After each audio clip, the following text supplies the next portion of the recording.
of prayer, confession. Sometimes di ka makapangayo sing patawad through prayer. Lord, di ba? Confession. Gina-confess mo ang tanan nga arak sa imo tagipusoon, ginahambal mo. Gina-confess mo, ginahambal mo ang tanan nga tao nga naga pasipala sa imo. Essential aspect of prayer, confession, petition.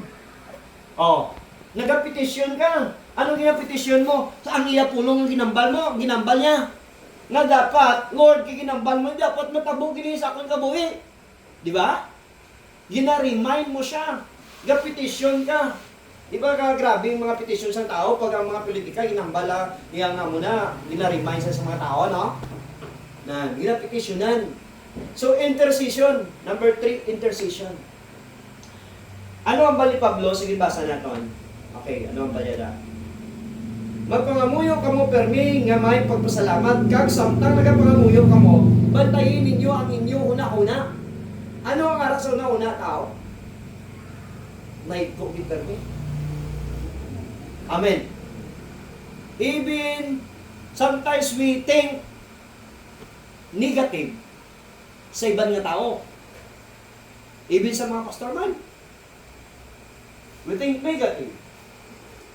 Amen. Sometimes nagabutang kita sala sa tao pagi sa aton nga mind.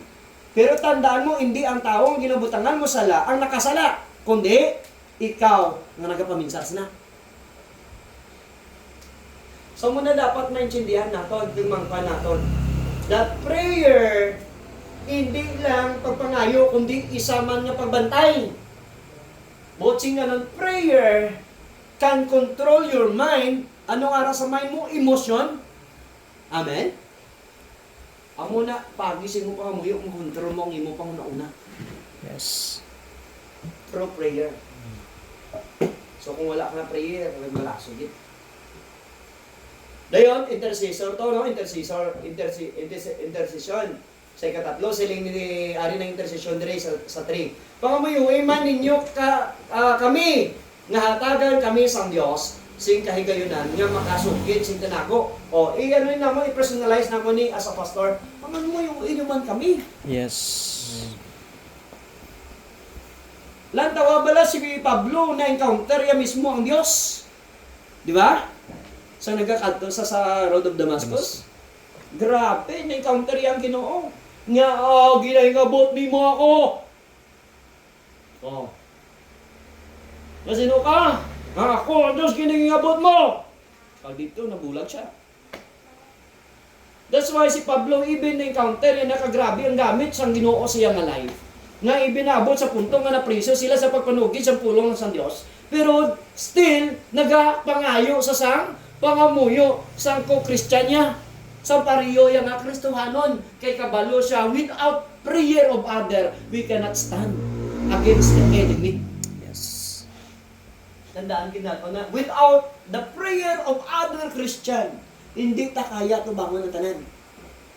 Even I, Yes. nakitaan nyo lang na yan, mabakod kami sa amon faith, mabakod kami maglakat, but we need prayer.